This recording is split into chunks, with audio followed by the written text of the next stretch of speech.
rancangan pengembangan bahan ajar model Gangny dan Briggs, di mana ia menyatakan bahwa pengembangan bahan ajar berorientasi pada rancangan sistem yang dilaksanakan oleh pengembang sehingga mengutamakan prinsip keselarasan antara tujuan yang akan dicapai.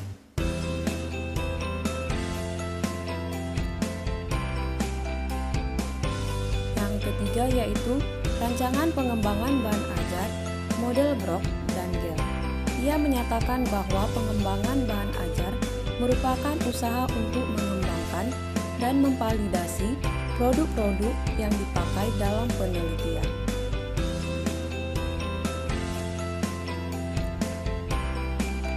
Yang keempat yaitu rancangan pengembangan bahan ajar model Azure. Model Azure merupakan suatu model yang merupakan formulasi untuk kegiatan belajar mengajar atau model berorientasi di kelas. Yang kelima yaitu rancangan pengembangan bahan ajar model Dickey and Carey, di mana model ini merupakan prosedural dan modal melingkar.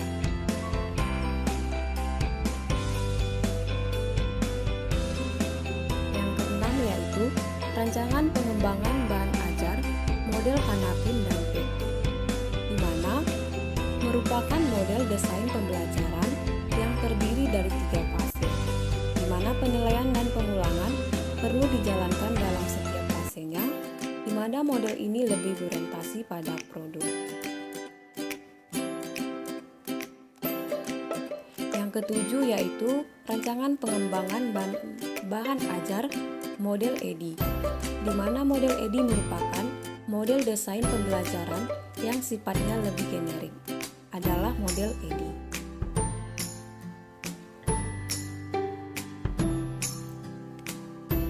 Dan yang terakhir yaitu rancangan pengembangan bahan ajar model 4D, di mana pengembangan ini terdiri dari 4 tahap, yaitu define atau sering disebut sebagai tahap analisis kebutuhan, desain yaitu menyiapkan kerangka konseptual model dan perangkat pembelajaran, develop yaitu tahap mengembangkan melibatkan uji validasi atau menilai kelayakan media, dan dismite yaitu implementasi pada sasaran sesungguhnya yaitu subjek penelitian.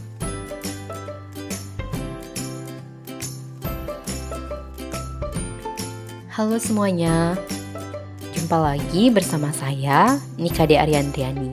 Dalam kesempatan kali ini saya akan memaparkan terkait langkah model pengembangan bahan ajar. Nah, simak terus ya videonya. Baik, langsung saja ke model-model pengembangan bahan ajar yang sudah dijelaskan tadi. Yang pertama itu ke model pengembangan bahan ajar CAM.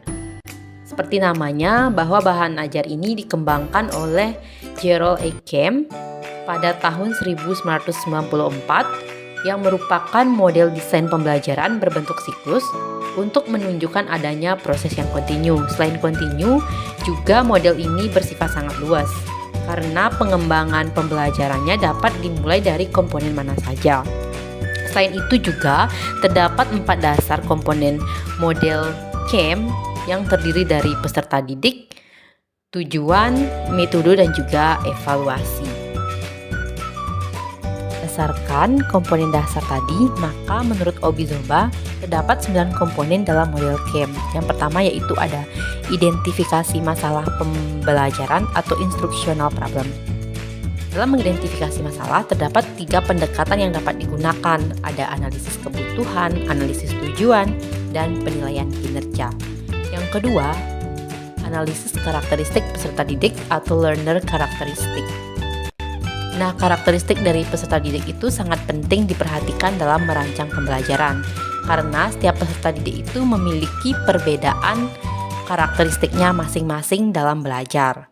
Yang ketiga, ada analisis tugas atau task analysis. Nah, dalam menganalisis ini ada 3 pertanyaan, yakni apa yang perlu dilakukan oleh peserta didik, yang kedua apa yang perlu diketahui peserta didik untuk dikerjakan, Dan apa petunjuk atau isyarat bagi peserta didik bahwa terdapat masalah, langkah pengerjaan atau langkah berbeda yang diperlukan. Yang kelima yaitu mengorganisasi atau membuat urutan materi pembelajaran atau context sequencing. Dalam pengorganisasian materi pembelajaran secara terurut dan sistematis, maka dapat membantu peserta didik untuk mencapai tujuan pembelajaran. Kemudian yang keenam yaitu merancang strategi pembelajaran atau instruksional strategi. Nah, dalam merancang strategi pembelajaran ini dibuat pada dua tingkatan. Yang pertama yaitu strategi pengantaran atau delivery strategi yang menggambarkan lingkungan belajar general. Kemudian yang kedua yaitu strategi pembelajaran yang menggambarkan urutan dan metode pembelajaran untuk mencapai suatu tujuan. Nah, yang ketujuh yaitu menetapkan metode pembelajaran atau instructional delivery method. Nah, dalam pemilihan metode ditentukan oleh tujuan dan juga lingkungan pembelajaran. Sebagai contohnya, apabila kita ingin mengembangkan keterampilan interpersonal, maka perlu menggunakan metode-metode kelompok kecil. Yang kedelapan yaitu mengembangkan instrumen evaluasi atau developing evaluation instrument. Nah, pada tahap ini dikembangkan instrumen penilaian untuk mengukur apakah tujuan pembelajaran dapat dicapai. Dan yang kesembilan yaitu memilih sumber-sumber pembelajaran atau instructional resource. Nah, dalam memilih sumber-sumber belajar, maka aktivitas pembelajaran akan lebih berhasil dengan menggunakan sumber-sumber pembelajaran yang sangat relevan dan juga tepat. Nah, model yang kedua itu ada model pengembangan bahan ajar, Gagne dan juga Briggs. Nah, beliau berpendapat bahwa pengembangan bahan ajar berorientasi pada rancangan sistem yang dilaksanakan oleh pengembang sehingga mengutamakan prinsip keselarasan antara tujuan yang akan dicapai, strategi untuk mencapai, dan evaluasi keberhasilan. Adapun beberapa langkah dalam pengembangan bahan ajar menurut Gagne dan juga Briggs yaitu yang pertama, analisis dan identifikasi kebutuhan. Yang kedua, penetapan tujuan umum dan khusus. Yang ketiga, identifikasi alternatif cara memenuhi kebutuhan. Yang keempat, merancang komponen dari sistem. Yang kelima, analisis. Yang keenam, kegiatan untuk mengatasi kendala. Yang ketujuh, memilih atau mengembangkan materi pelajaran. Yang kedelapan, merancang prosedur penelitian murid. Yang kesembilan, uji coba lapangan. Kesepuluh, penyesuaian, revisi, dan evaluasi lanjut. Kesebelas, evaluasi sumatif. Dan yang terakhir, pelaksanaan operasional. Yang ketiga yaitu model pengembangan bahan ajar Borg dan Gall. Nah, menurut beliau pada 1983, model pengembangan ini menggunakan alur air terjun atau waterfall pada tahap pengembangannya. Model pengembangan Borg and Gall ini memiliki tahapan-tahapan yang relatif panjang karena terdapat 10 langkah pelaksanaan. Yang pertama yaitu ada research and information collecting atau penelitian dan pengumpulan data melalui survei, antara lain melalui studi literatur, dan persiapan untuk merumuskan kerangka kerja penelitian. Yang kedua itu ada planning atau perencanaan, antara lain melalui merumuskan kecakapan dan keahlian yang berkaitan dengan permasalahan dan tujuan yang akan dicapai. Ketiga yaitu ada develop preliminary form of product atau pengembangan bentuk permulaan dari produk, yaitu mengembangkan bentuk permulaan dari produk yang akan dihasilkan. Yang keempat itu ada preliminary field testing atau uji coba awal lapangan, yaitu melakukan uji coba lapangan awal dalam skala yang terbatas. Yang kelima ada main product revision atau revisi produk, yaitu tahap yang melakukan perbaikan terhadap suatu produk. Yang keenam ada main field testing atau uji coba lapangan, adalah uji coba utama yang melibatkan seluruh peserta didik.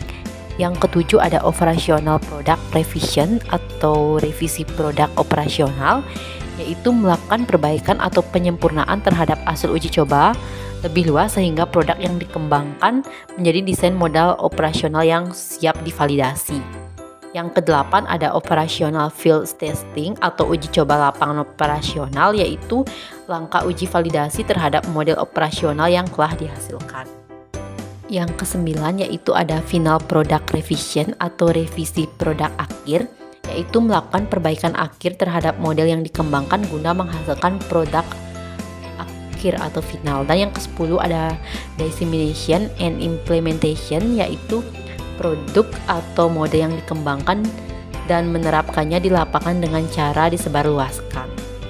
Yang keempat yaitu model pengembangan bahan ajar Azure, yang mana telah dicetuskan oleh Hyenic dan dikembangkan oleh Smaldino dalam buku Instructional Technology and Media for Learning, yang dapat membantu guru dalam menjalankan proses pembelajaran di dalam kelas dengan memadukan penggunaan teknologi dan media di dalam kelas.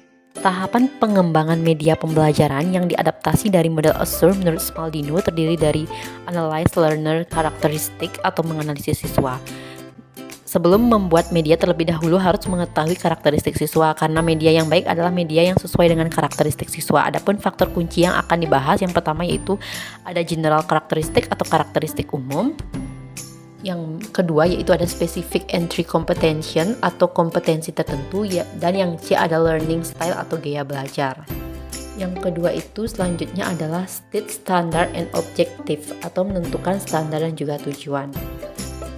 Standar dari pengembangan media diambil dari materi yang telah ada dalam pembelajaran, sedangkan penetapannya itu dimuat dalam sebuah SK dan juga KD pembelajaran. Sedangkan dalam merumuskan tujuan pembelajaran itu harus lengkap dan jelas serta mengandung rumus ABCD.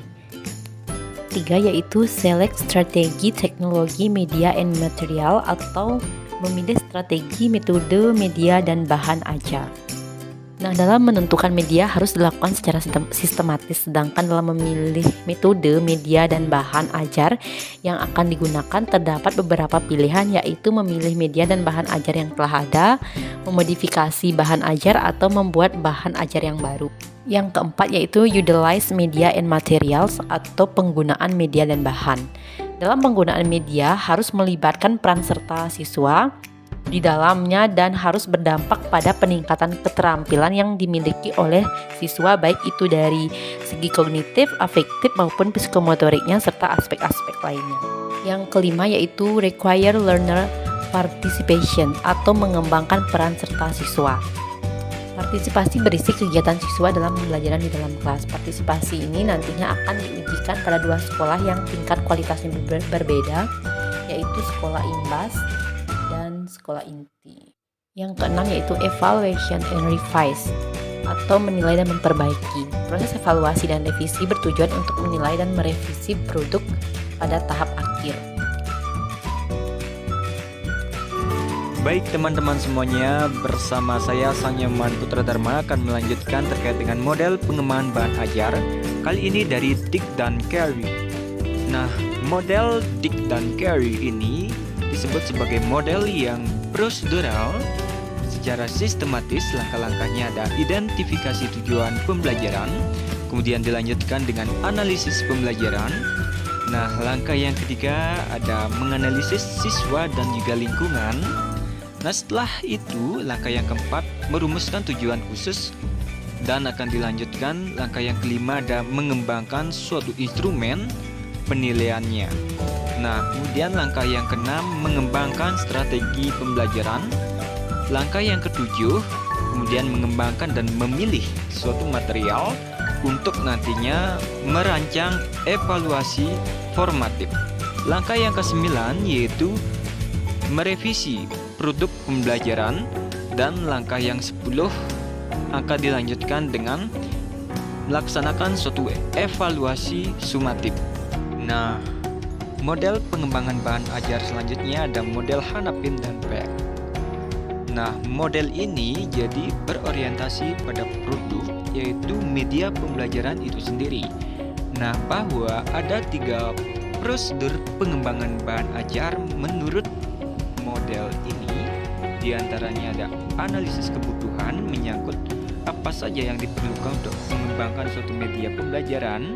Nah, yang kedua ada desain. Jadi bagaimana desain dari media pembelajaran yang dibuat. Dan yang ketiga ada pengembangan dan implementasi, di mana di dalamnya mencakup terkait dengan pengujian maupun penilaian dari suatu media pembelajaran yang sudah dirancang. sehingga hal ini teruji dengan baik sesuai dengan bagaimana kebutuhannya. Nah, model pengembangan bahan ajar selanjutnya ada model dari Eddy. Nah, model ini jadi menggambarkan suatu pendekatan yang sistematis untuk pengembangan yang instruksional.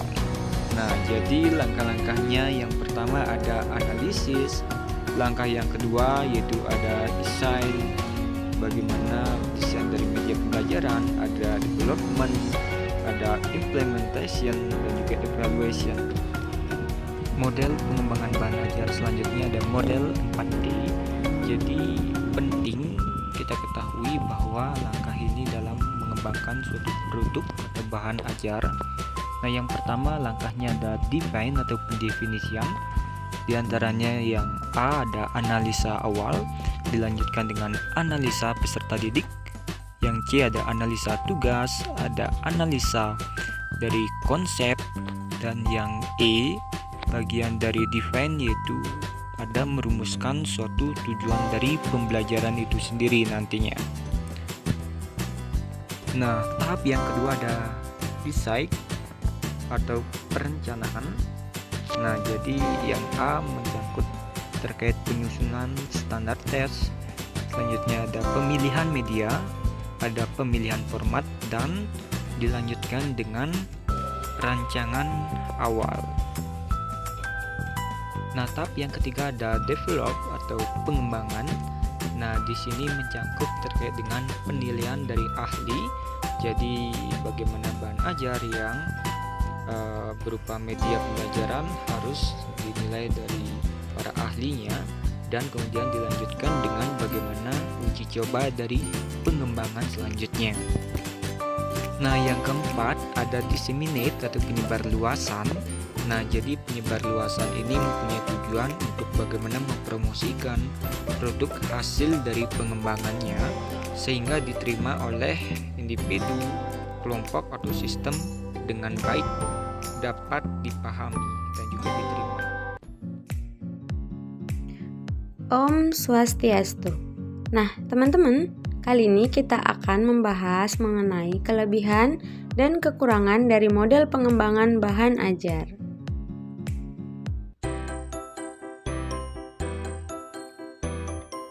Adapun bahan ajarnya yaitu model pengembangan bahan ajar CAM. Kelebihan model ini yang pertama, model pengembangan CAM ini di setiap melakukan langkah dan prosedur terdapat revisi terlebih dahulu gunanya untuk menuju ke tahap berikutnya.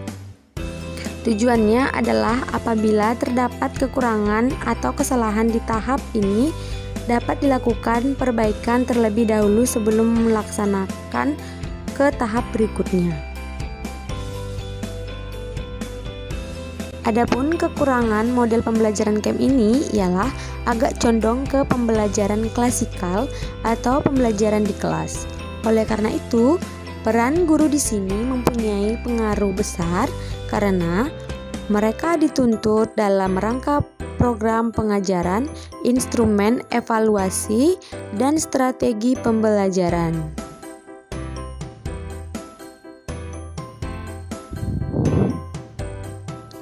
Kedua, model pengembangan bahan ajar Gain dan Brings. Kelebihan model ini yaitu berorientasi pada rancangan sistem yang dilaksanakan oleh pengembang sehingga mengutamakan prinsip yang menuju keselarasan antara tujuan yang akan dicapai, strategi untuk mencapai, dan evaluasi keberhasilan. Model ini merupakan model yang paling lengkap yang melukiskan bagaimana suatu proses pembelajaran dirancang. Dalam menyusun desain pembelajaran membutuhkan waktu yang relatif lama dan membutuhkan anggaran yang besar. Tidak semua penyelenggara pendidikan mampu menerapkan proses itu.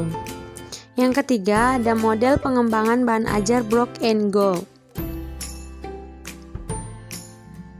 Adapun kelebihan dari model ini yaitu mampu mengatasi kebutuhan nyata dan mendesak atau real need in the here and now melalui pengembangan solusi atas suatu masalah sembari menghasilkan pengetahuan yang bisa digunakan di masa mendatang.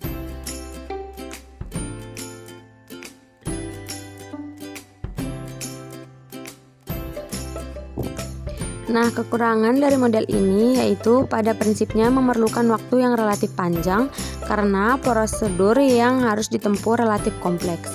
Tidak bisa digeneralisasikan secara utuh karena penelitian ditunjukkan untuk pemecahan masalah atau here and now dan dibuat berdasarkan sampel atau spesifik bukan populasi. Yang keempat ada model pengembangan bahan ajar Azure. Kelebihan dari model ini yang pertama lebih banyak komponennya dibandingkan dengan model materi ajar. Sering diadakan pengulangan kegiatan dengan tujuan evaluate and review. Model ini dapat diterapkan oleh guru.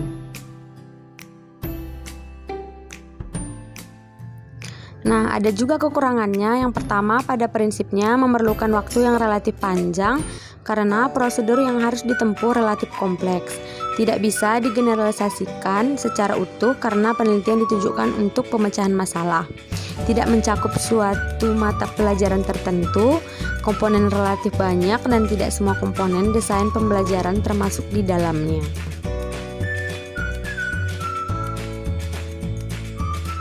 Yang kelima ada model pengembangan bahan ajar Dick and Cherry.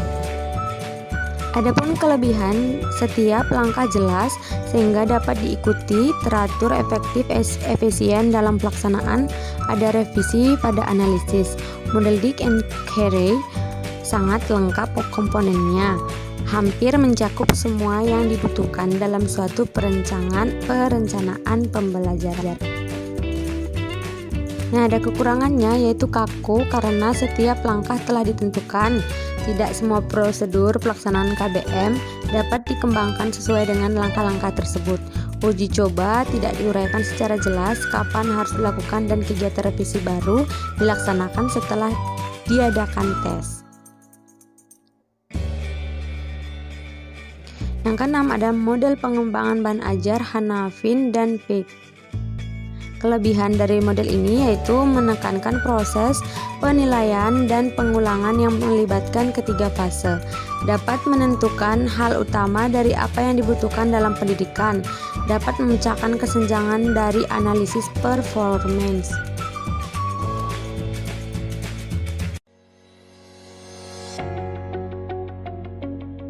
Kekurangan dari model ini, media pembelajaran dengan bahan yang ada karena berorientasi pada produk. Dapat produk atau dalam produk atau program pembelajarannya memerlukan uji coba dan revisi terlebih dahulu.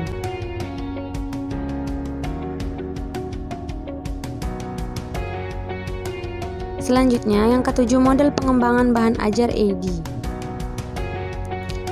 Adapun kelebihan model ini yaitu sederhana dan mudah dipelajari, strukturnya sistematis, adanya evaluasi di setiap tahap sehingga dapat meminimalisir tingkat kesalahan atau kekurangan produk pada tahap akhir model ini.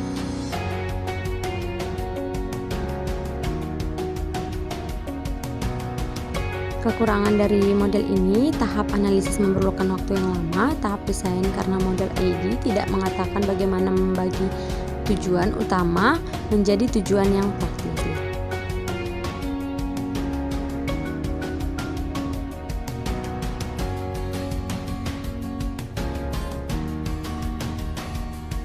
Delapan, model pengembangan bahan ajar 4D. Kelebihannya, yang pertama, model pengembangan sederhana dapat membantu merancang sebuah produk bahan ajar, membantu peserta didik dalam meningkatkan kemampuannya dalam proses pembelajaran, dapat memahami kebutuhan belajar peserta didik.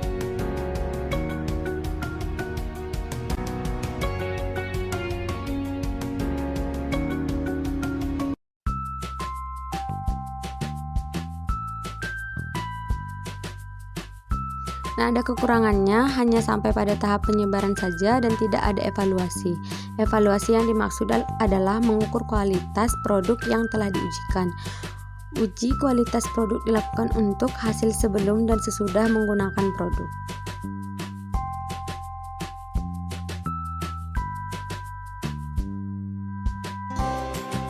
Nah, sekian penjelasan mengenai kelebihan dan kekurangan model pengembangan bahan ajar yang saya bawakan. Saya ucapkan terima kasih dan saya tutup dengan Om Santi Santi Om.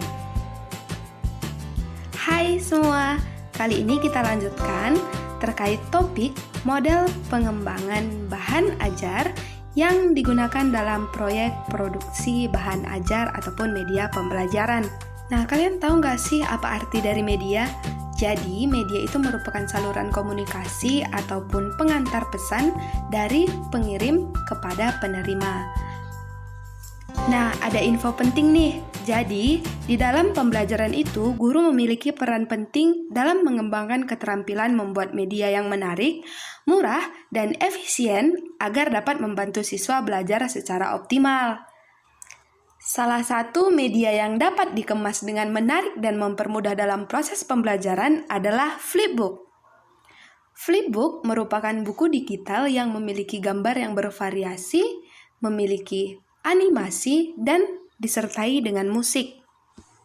Nah, Flipbook dapat dikembangkan dengan menggunakan model pengembangan bahan ajar ADDIE karena model ini sangat mudah untuk dilakukan.